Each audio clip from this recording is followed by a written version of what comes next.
11 avril 1961, Adolf Eichmann se présente devant ses juges à Jérusalem. 8 mois plus tard, le responsable de l'extermination de 6 millions de Juifs est condamné à mort. Un procès fleuve très médiatisé durant lequel plus d'une centaine de survivants des camps de la mort viennent témoigner. Tout doucement, il devenait très clair que ce procès a libéré la parole de toute une génération de survivants qui étaient jusqu'ici restés silencieux.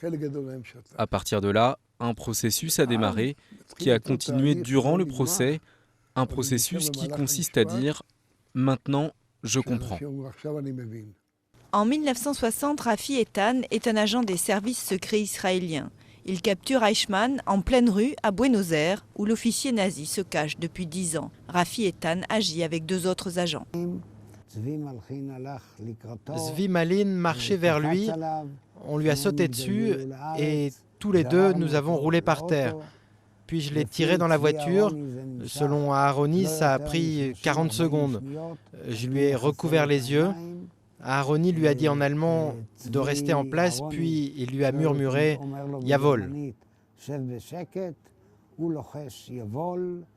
Pendant le procès, depuis sa cage de verre, Eichmann se défend âprement et explique qu'il n'est qu'un simple exécutant, une défense qui le ferait presque passer pour un petit fonctionnaire. Un homme presque comme tout le monde, comme le montre l'exposition du mémorial Yad Vashem à Jérusalem. Le nazi qui s'appelait Eichmann n'était pas un monstre. Il ressemblait à un être humain et agissait en tant que tel. En voyant ses objets personnels comme son portefeuille, sa monnaie, ses uniformes, nous comprenons que le criminel ne se cachait pas derrière une apparence de monstre. Condamné à mort en décembre 1961, Adolf Eichmann a été pendu le 31 mai 1962. Son corps a été incinéré et ses cendres dispersées en Méditerranée, hors des eaux territoriales d'Israël. 50 ans après, les jeunes Israéliens n'ont qu'une vague connaissance de ce procès historique qui a permis de briser un tabou en donnant la parole aux rescapés.